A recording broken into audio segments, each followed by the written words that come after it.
കേരളത്തെ പിടിച്ചുലച്ച കാഫിർ സ്ക്രീൻഷോട്ട് കേസിൽ CPM പൊളിഞ്ഞടുങ്ങുകയാണ്. വ്യാജമായ സ്ക്രീൻഷോട്ട് ഉണ്ടാക്കി UDFനെ അപകീർത്തിപ്പെടുത്താൻ നടത്തിയ നീക്കം ഒടുവിൽ CPMന്റെ അടിവേരിളക്കുന്ന നിലയിലേക്ക് എത്തിയിരിക്കുകയാണ്. കഴിഞ്ഞ സർക്കാരിന്റെ കാലത്ത് തേച്ചുമായ്ച്ച് കളയാൻ നോക്കിയ കേസിന് UDF സർക്കാർ അധികാരത്തിലെത്തിയതോടെയാണ് വീണ്ടും ജീവൻ വെച്ചത്. കുറ്റ്യാടി MLA പാറയ്ക്കൽ അബ്ദുള്ള അതിന് ചുക്കാൻ പിടിച്ചു. രമേശ് ചെന്നിത്തല ആഭ്യന്തരമന്ത്രിയായി ചുമതലയേറ്റ് മണിക്കൂറുകൾക്കകം തന്നെ സ്ക്രീൻഷോട്ട് കേസ് പുനരന്വേഷിക്കണമെന്ന് ആവശ്യപ്പെട്ട് അബ്ദുള്ള കത്ത് നൽകി. തുടർന്ന് പ്രത്യേക അന്വേഷണ സംഘത്തെ രൂപീകരിച്ച് നടക്കുന്ന അന്വേഷണത്തിൽ കുറ്റവാളികൾ ഓരോന്നായി പിടിയിലാവുകയാണ്. അതെല്ലാം CPM DYFI നേതാക്കളുമാണ്. ഇന്നലെ കേസിൽ അതിനിർണായകമായ അറസ്റ്റാണ് SIT നടത്തിയത്. DYFI വടകര ബ്ലോക്ക് കമ്മിറ്റി അംഗം ജിതിൻ ഭാസ്കരനാണ് അറസ്റ്റിലായത്. ഡിജിറ്റൽ തെളിവുകളുടെ അടിസ്ഥാനത്തിലാണ് ജിതിനിലേക്ക് അന്വേഷണ സംഘം എത്തിയത്. സ്ക്രീൻഷോട്ട് ജിതിൻ ആദ്യം വടകര സ്ക്വാഡ് എന്ന ഗ്രൂപ്പിലും പിന്നീട് DYFI നേതാവ് റിബേഷ് രാമകൃഷ്ണൻ റെഡ് എൻകൗണ്ടർ എന്ന ഗ്രൂപ്പിലും പ്രചരിപ്പിച്ചെന്നാണ് അന്വേഷണ സംഘത്തിന്റെ കണ്ടെത്തൽ. ജിതിൻ ഒറ്റയ്ക്ക് സ്ക്രീൻഷോട്ട് വാട്സപ്പ് വഴി 200 പേർക്ക് ഫോർവേഡ് ചെയ്തെന്നാണ് വിവരം.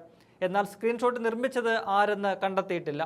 വ്യാജ സ്ക്രീൻഷോട്ട് പങ്കുവച്ചവരും കേസിൽ പ്രതിയാകുമെന്നാണ് പോലീസ് പറയുന്നത്. ജിതിനെ ഇന്ന് കസ്റ്റഡിയിൽ വാങ്ങി കൂടുതൽ ചോദ്യം ചെയ്യും.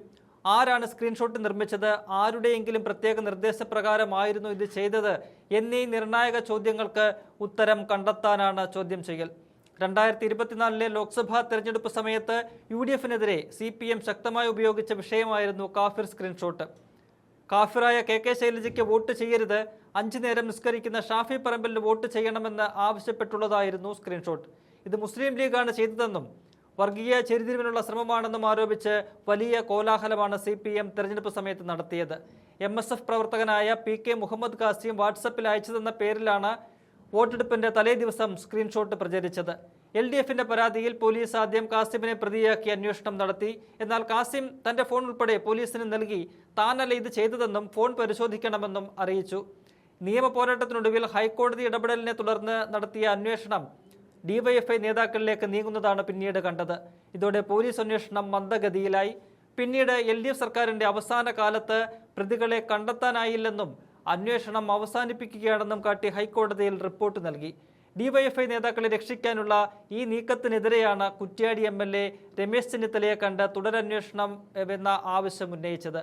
അങ്ങനെ വിട്ടുകൊടുക്കാനാകില്ലെന്ന ഉറച്ച നിലപാടിലാണ് ലീഗും UDFും. കാരണം അത്രയേറെ മുസ്ലിം ലീഗിനെയും UDFനെയും വർഗീയവൽക്കരിക്കാൻ LDF ഈ വിഷയം ഉപയോഗപ്പെടുത്തിയിരുന്നു. CPM നേതാവ് AA റഹീം MP അന്ന് ഷാഫി പറമ്പലിനെ വിശേഷിപ്പിച്ചത് കേരളത്തിലെ പൊളിറ്റിക്കൽ പോയിസൺ എന്നാണ്. ഷാഫിയെ തകർക്കുക എന്നത് CPMന്റെ ഏറെ നാളായുള്ള രാഷ്ട്രീയ ലക്ഷ്യമാണ്. അതിനാൽ തന്നെയാണ് കാഫിർ സ്ക്രീൻഷോട്ട് വിവാദത്തിന് പിന്നിൽ ഗൂഢാലോചനയുണ്ടെന്ന് UDF ബലമായി സംശയിക്കുന്നത്.